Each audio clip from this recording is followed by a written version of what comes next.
We all reread the oral history that Grantland did on the Malice at the Palace, which is when the Detroit Pistons and the Indiana Pacers got into a fight and it exploded into the stands. And then pretty soon the Indiana Pacers were fighting off Detroit fans, which looked like it could go all the way to like someone getting killed. Oh, yeah. And so we reread the story where a lot of the guys who were involved in it talk about what happened.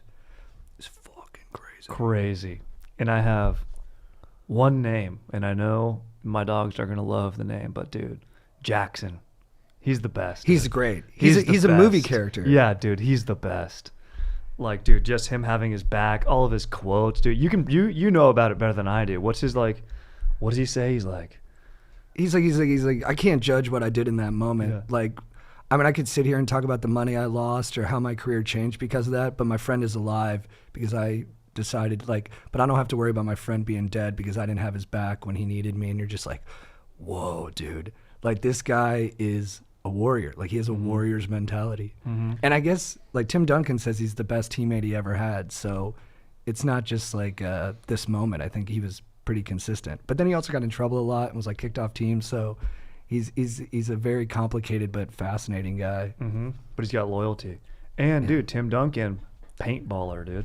Tim Duncan likes to paintball. Yeah, he paintball. Yeah. Imagine that 7-footer out there, the great fundamental, Yes. just freaking drilling you. That's like an archer from the tower, basically. He's a sniper. Absolutely.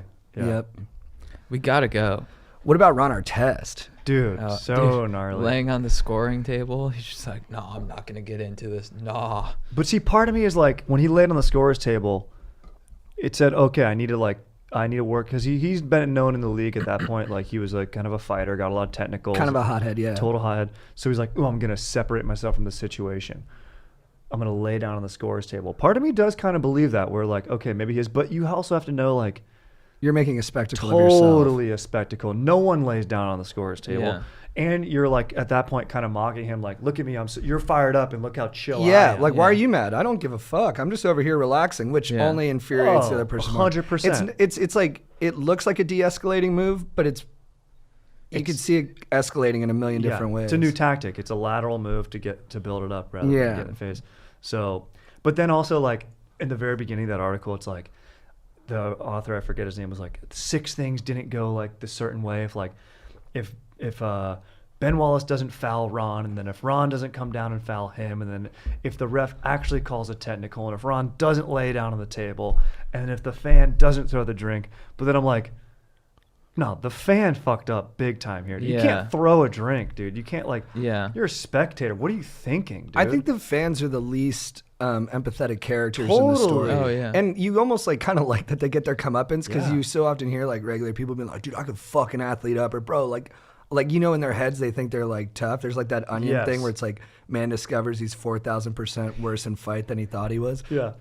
And then so like Jermaine O'Neal, Ron Artest, and Steven Jackson and Jamal Tinsley were basically like, no, we're like a different thing than you guys. Yes. Yeah. I love that, how like so many of the accounts are like, I tried to stop like Jermaine O'Neal, but he carved through me like butter. One guy's like, I moved up and like he literally just put me out of the way with his left hand, and now I need stitches in my vertebrae and I can't move. One guy fractured 5 vertebrae just trying to stop Ron Artest. Yeah. And like you look at it on a camera and it looks like nothing. Ron Artest isn't fighting him. Yeah, He's not trying to hurt the guy. Correct. It's like, dude, these are fucking unreal athletes, dude. Like the top 1% of 1% of human beings.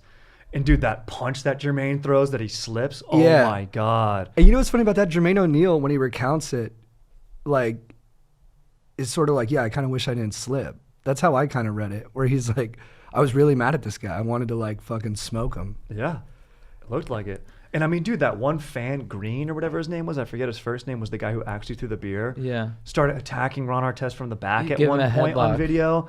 And Ron went up to the one fan. He's like, "Did you throw it?" Like, it wasn't like he was like just gonna hit every fan in the arena. He's like looking to punish one dude.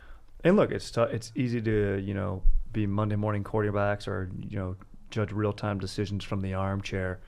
But anybody, and like violence isn't the issue. You can't solve everything. But like I think Peter Jackson, or no, what's his name? What's Jackson's first name? Steven Jackson. Steven Jackson. Peter Jackson, great director, Lord of the Rings. Yeah, I was curious what he had to say. Very I was tight. like, Yeah, I was like, this should be good. He's like, I would have shot him like this and would have moved in and really got, it would have changed the lighting. The dragon is really our fear. Yeah. You know, Ron as Meta World Peace would be wearing all white, of course. Gandalf the white, whereas in his past he's the gray. Going through a transformation. Correct. Yeah. But dude, he's like, look, yeah, you can't be violent, but like, I don't care what dude you are. If you get a drink thrown at you, it's tough not to retaliate. Like, yeah. And it's like, yeah, of course. Dude, when they're leaving and the beers just start flying in. Oh yeah, so gnarly. Yeah. And someone hucked a chair. Yeah, someone threw hucked a a chair. But then the fan quotes are funny too, where like the guy who hucked the chair is like, I'm a father of 6. I got caught up in something I shouldn't have got caught up in. I try to be a good person. You're just like, oof. Yeah. That's definitely the low moment of his life. Totally. I remember like, wasn't there a story one time where you were like parking your car, JT, and like some guy like flipped out on you? It's like road rage, dude. Like people get road rage and they just, because you're in your car, you're in your one zone, like you forget about the rest of your life. And we just become like, I mean, dude, I'm guilty of it. Like I say like the worst things. I'm like, mother effer, like I can't believe it if like I get cut off and it's like, dude, I just need to relax. Like, yeah, imagine 20,000 going, people dude. in one car all having road rage, and Yeah, that's what like the Malice had to inebriated. dude. Yeah. Steven Jackson's quote too, where he's like, "I knew we had to get out of there soon because once the people from the cheap seats got down to us, that was gonna be trouble. They're the felons. They don't give a fuck what happens." But even to have that awareness, Steven Jackson, to just look up and be like, "All right, I got to get out of here before the guys from that section get down here." So gold. And sorry, but he's like, that's like their feeling too. Like, obviously the vast majority of the arena were shocked and appalled and like worried, you know, and like trying to probably get out of there. But it only takes a few outliers. But they were saying like in that moment, you're caught up in the heat of the moment. You're like, I don't know how many fans are going to start trying to fight us. Like, what am I going to have to do? It's like thousands of people against me. Mm-hmm. You know, it's crazy. what was I going to say? Dude, also it's funny just like how hard Ron Artest must have grown up. Because the way he perceives the events afterwards are like the funniest part of the article, where they get back into the locker room and he's like, "Hey man, thanks for having my back," and he's like super calm about everything. And then he just turns to one of the guys. He's like, "Hey, you think we're gonna get in trouble for this?" Yes. Like, he's like, "You think I'm gonna get suspended?" You think that there might be repercussions? What happened to them? He got suspended for the rest of the season, which is the longest non-drug suspension, and They're like $10 million in fines. something like that. Jeez. Yeah. And then Ron Artest comes back to the team, and this is one of the most interesting parts of the story. Is all these Pacers felt like they stood up for Ron and they had his back, and they thought it would make them closer as a family. But then when Ron Artest comes back from the full season suspension, he asked for a trade. And they were like one of the most talented teams in the league, so they thought they could, like, you know, they had championship aspirations. And so Jermaine O'Neal's like so deeply wounded that Ron would bail after that. And then here's But then they came into my Lakers, baby, getting some ships with Kobe.